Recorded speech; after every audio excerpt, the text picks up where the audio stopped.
I'm back, you salty bastards.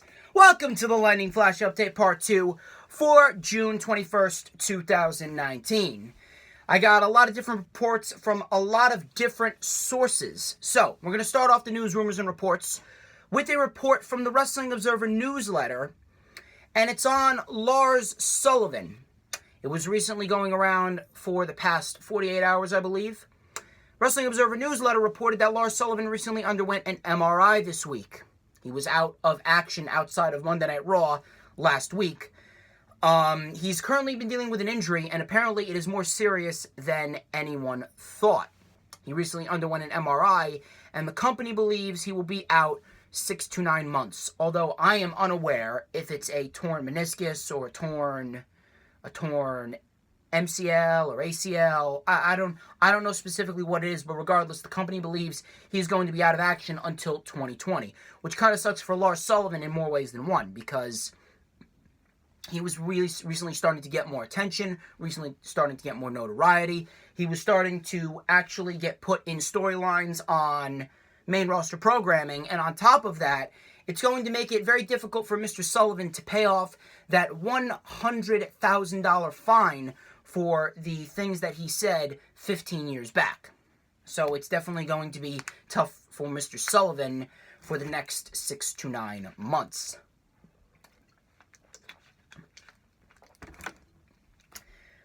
My next report comes from Cage Side Seats. Now, if you didn't already know, I believe they confirmed it on Monday. Clash of Champions was recently confirmed for September 15th, 2019. Cage Side Seats recently reported that Kofi Kingston versus Dolph Ziggler and Becky Lynch versus Lacey Evans is currently being advertised for the pay-per-view. Now, I have no problem with advertising matches in advance. I think that's a good business tactic to get people interested. And anyway, the card is usually subject to change anyway. And WWE usually needs something to get most of the casual fans invested before the actual pay-per-view. But listen to this. Kofi Kingston versus Dolph Ziggler and Becky Lynch versus Lacey Evans. It is June. The pay-per-view is in September. These feuds have been going on for the past month.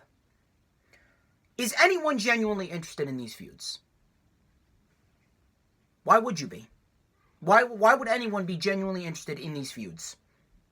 Becky Lynch and Lacey Evans has been a dead feud since day one. No one has cared about Lacey Evans because WWE never gave us anything to care about with Lacey Evans. They just shoved her into a championship match after doing nothing but doing a catwalk up and down the ramp for the entirety of WrestleMania season. Becky Lynch, everyone loves Becky Lynch, but they absolutely killed her momentum and interest by overbooking her and putting her in these types of situations with Lacey Evans. If you're not going to put an equally talented challenger in there with the champion, no one's going to care about a championship match, storyline, or feud in the end. And on top of that, you know what's pathetic?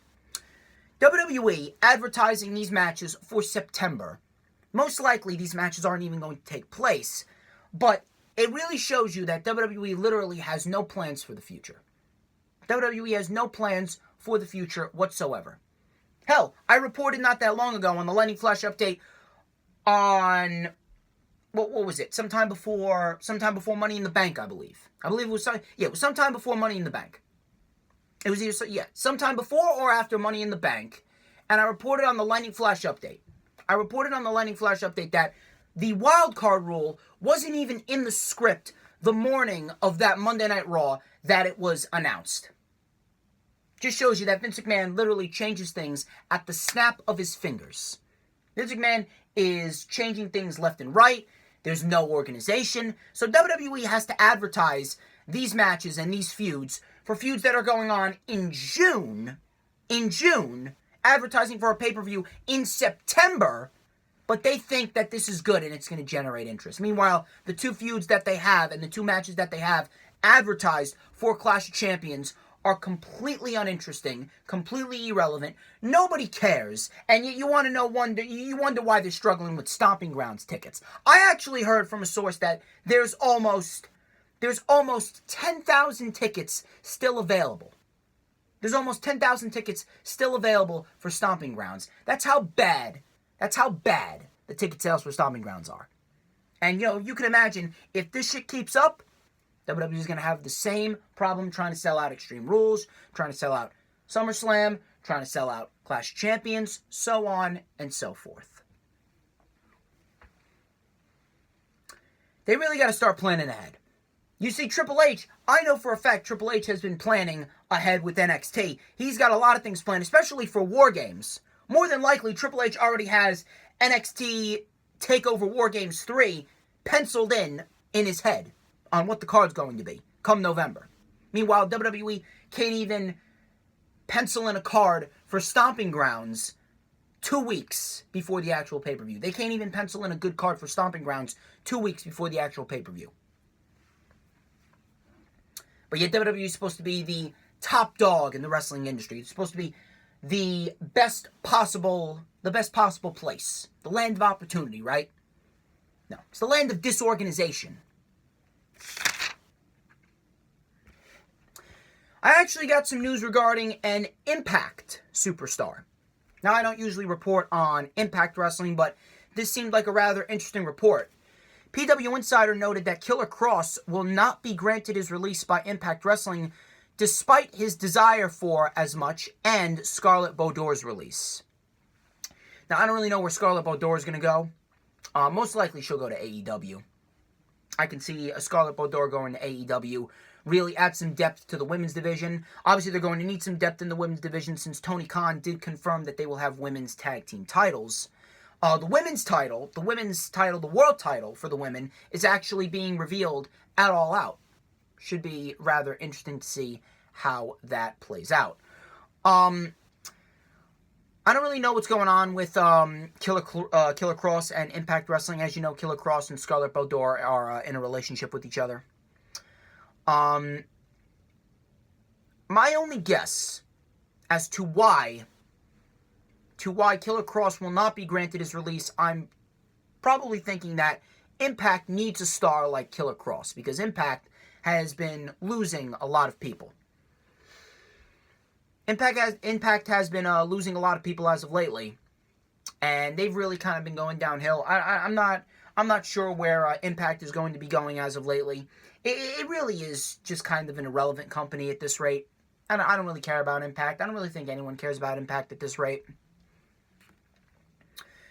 I'm assuming at some point, he's just going to wait until his contract expires. I don't really know when his contract is supposed to expire. Maybe it expires in 2020. Killer Kross, I can definitely see going to AEW when his contract does expire.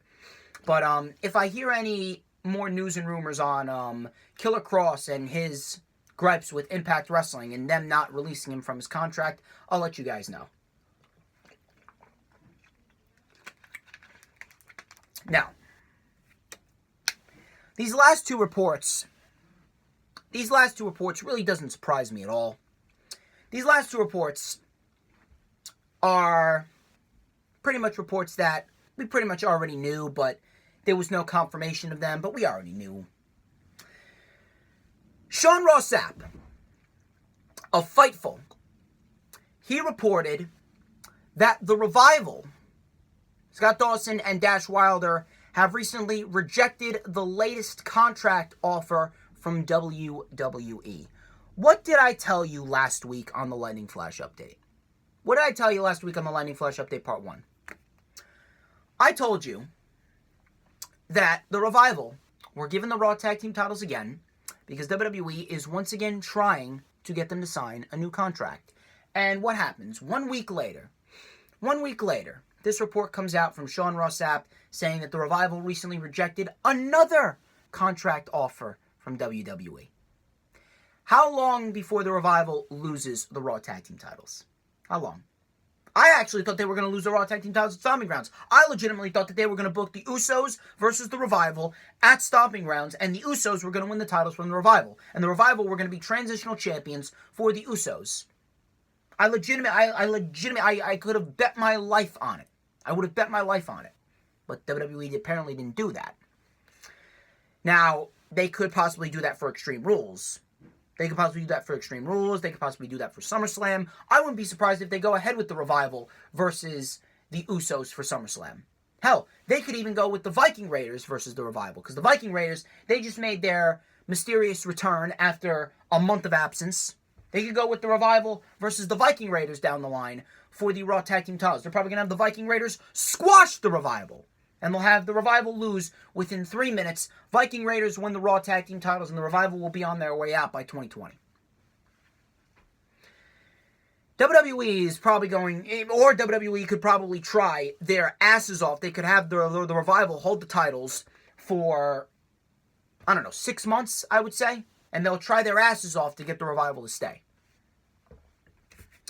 But I'm glad the Revival rejected this offer. I'm glad. Because the Revival, too good. Realistically, any tag team is too good. The Revival, all they want is for the tag team divisions in the WWE to be treated seriously. And WWE hasn't done that. WWE has pretty much said, fuck it, and they don't give a shit about the Revival. They gave the Revival the tag team titles now twice, and they're trying to get them to sign new contracts because they don't want the Revival to go to AEW, and they don't want the Revival to face off against the Young Bucks and the Lucha Bros and the Best Friends and Helico and Jack Evans, yada, yada, yada. It's not just championships and money that's going to get the Revival to stay. The Revival even said they are pissed off because WWE is treating tag team wrestling like a joke. WWE, I've said this before, they're selective. WWE is selective with the things that they deem important. WWE selects what they like and what they find favorable, not what the fans find favorable. They select what they find favorable and what they find interesting, and they focus all their energy on that and ignore everything else. That's why the mid-card is a joke. That's why the tag team division is a joke. That's why the women's division is a joke. It's because they focus their attention on one little thing, one little storyline, one little feud. They did it for WrestleMania, and they focused all their attention on Ronda, Becky, and Charlotte, and ignored everything else. They focused all their attention on Roman Reigns for the last 4 years, and they've ignored everything else. They focused all their attention on Super Showdown, ignoring Stomping Grounds, and now Stomping Grounds is suffering in ticket sales. WWE's selective nature is the reason why the Revival's leaving.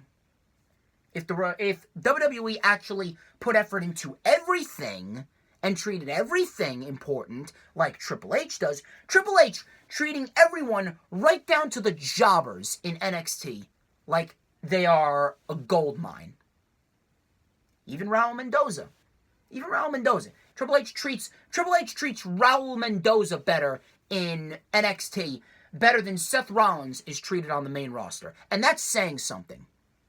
And I don't care if Seth Rollins is the Universal Champion. I don't care what he's done in the last few months. I don't care if he won the Royal Rumble. I don't care if he defeated Seth Rollins or he defeated Brock Lesnar. Seth Rollins is in a position right now where he is a shrug of the shoulders type guy.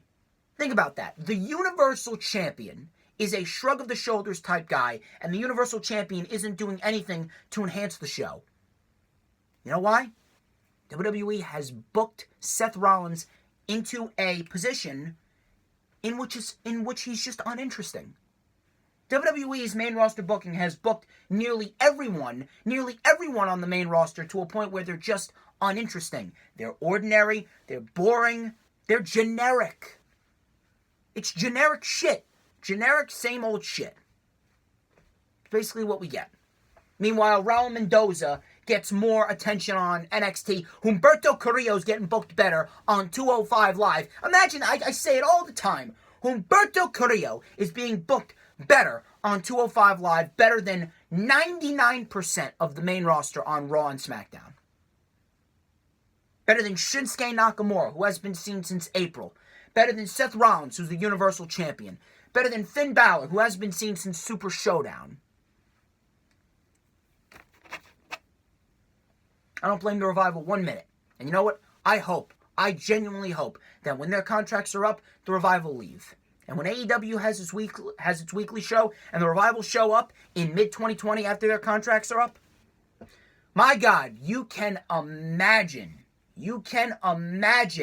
the shit that they're going to do. Speaking of Fightful Select reported that there is growing frustration backstage in WWE over the amount of time Shane McMahon is getting with his push. You don't say. Shane McMahon getting a push. 50-year-old Shane McMahon that sweats profusely like Brock Lesnar on WWE television. And he's been on every Raw or SmackDown, or both, week in and week out. He's been on every single main roster television program, whether that be Raw, SmackDown, or both shows, every week since November. 8 months. It's going to be 8 months. 8 months continuously. Most likely it'll probably be 10 and 11 once we get to SummerSlam, and then we get past SummerSlam into September, and then we go into the fall with the Fox deal.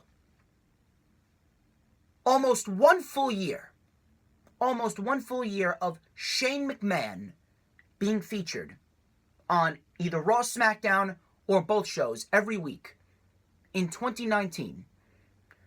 But yet guys like Shinsuke Nakamura were reduced to the pre-show for the Rumble, for Fastlane, and then a meaningless SmackDown Live Tag Team Title Fatal 4-Way match, and now he hasn't been seen since April. Guys like Aleister Black, still cutting promos in the back. Guys like Sanity, when Sanity was together, Sanity was barely featured on SmackDown Live. They should have won the SmackDown Live Tag Team titles a year ago. People like Asuka and Kairi Sane have just resurfaced after they went on their little journey to the center of the earth.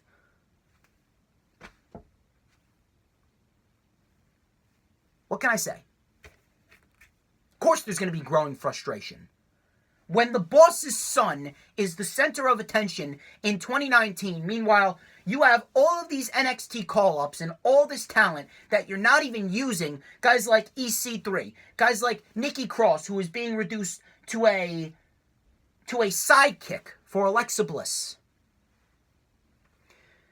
And I quote from Fightful, "We've not heard of Shane being criticized personally, but that the decision to heavily feature Shane McMahon in the middle of a wild card scenario that already limits time for others is infuriating." Verbatim. And look, I actually agree with people if this is true. There's no criticism of Shane personally, and nor should there be. Shane is not putting himself out there. This is Vince McMahon's decision to put his son out there. Shane most likely is just doing what he's told. Shane is doing what he's told because, he's just listening to his father. It's Vince McMahon's decision to put Shane out there, but the fact that Shane McMahon's being featured in 2019 so much over guys like Aleister, Nakamura, Kairi Sane, Asuka, Ali. Finn Balor has been off of television for 2 weeks now.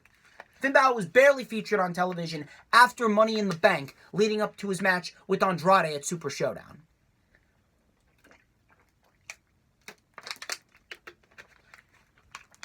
And don't even get me started on this wild card rule.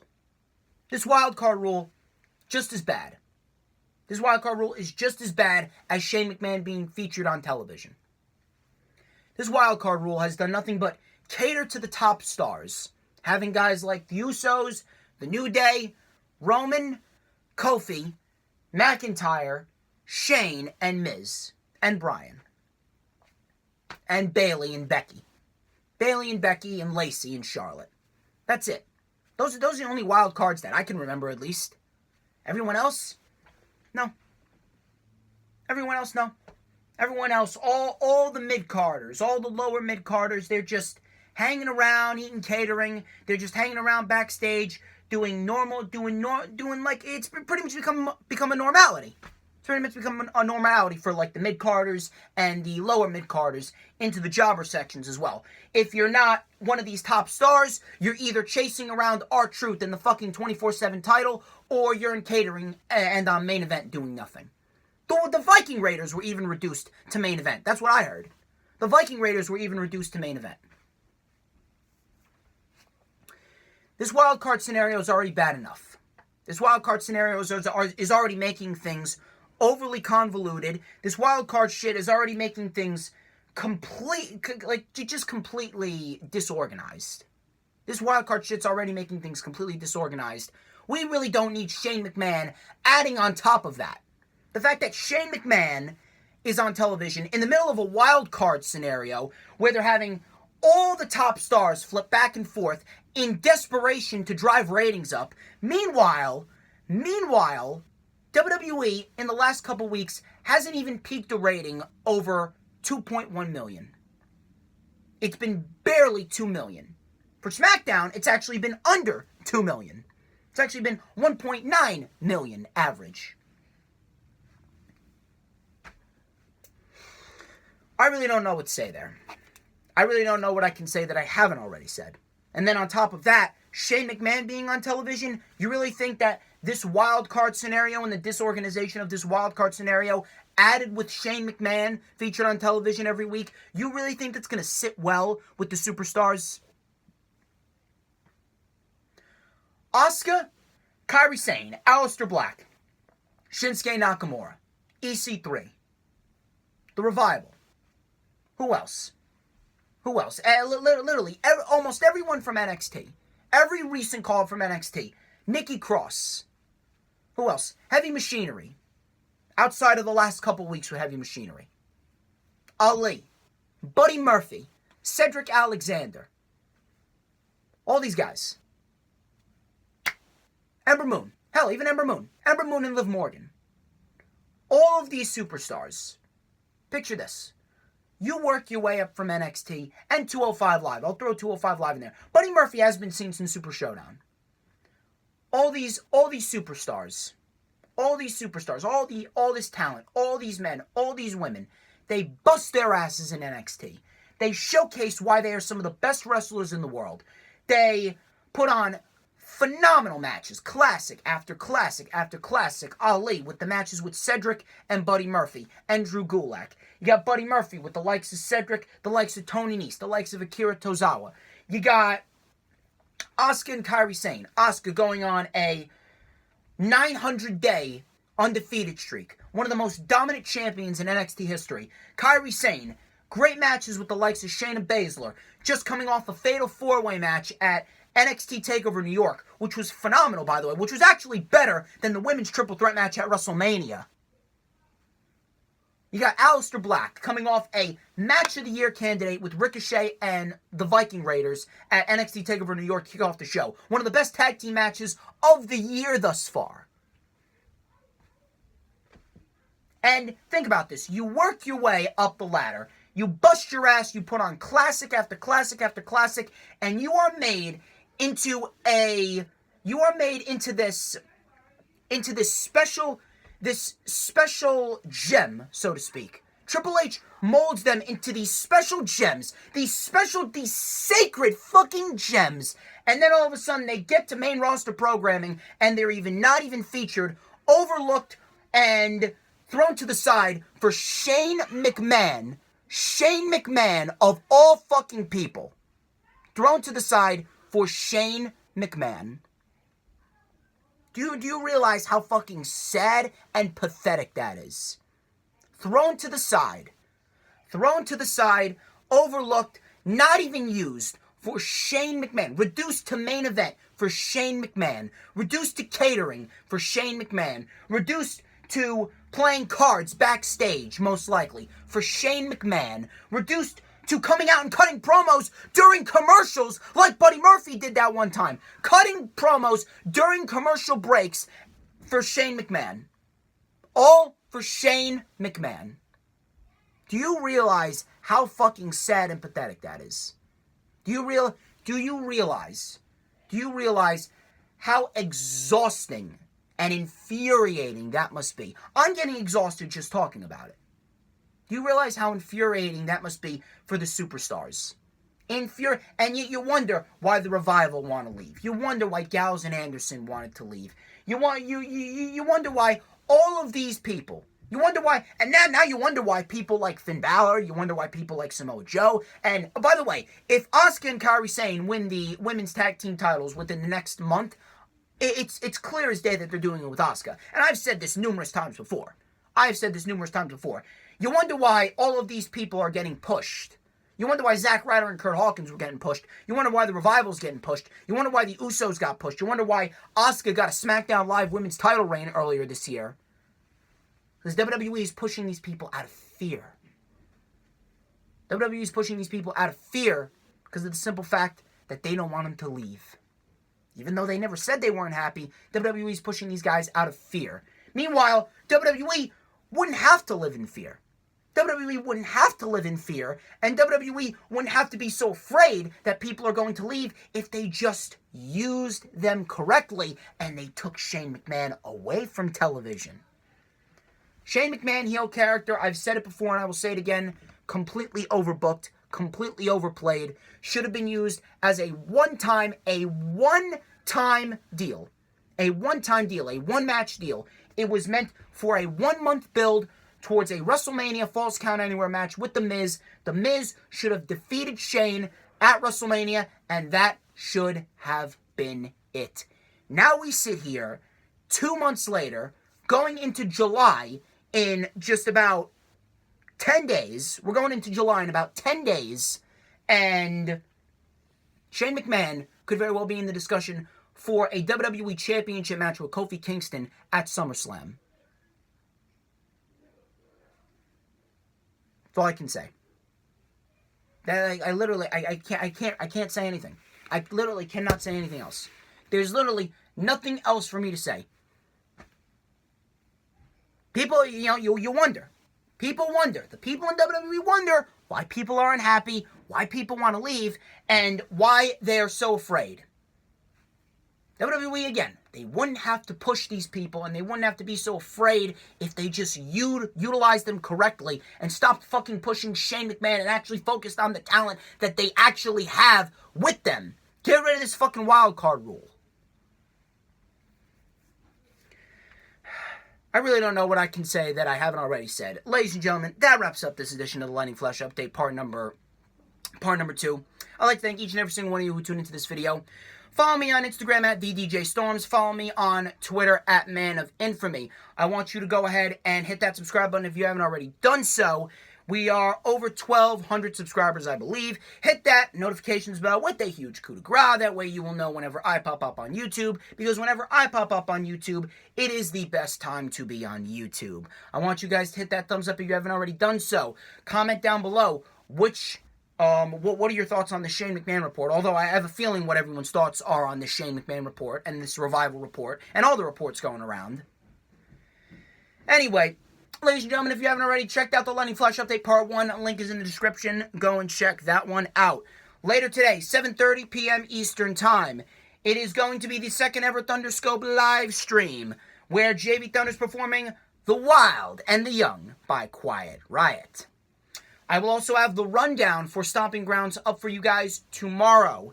And the rewind for Stomping Grounds will be up on Monday. I'm going to get in contact with Tyson Arnold to see if it is definitely going to take place with Tyson Arnold. Tyson Arnold, he was on the rundown for NXT TakeOver 25, and now he's coming on again. Hopefully his work schedule isn't too crazy. Hopefully he'll be able to share his thoughts on Stomping Grounds pay-per-view. I'm DJ Storms. This has been the Lightning Flash Update Part 2. You guys have a great week. And I will see you tomorrow. Actually, no, I'll see you later tonight on Twitter for the Thunderscope, and I will see you tomorrow for the rundown for Stomping Grounds.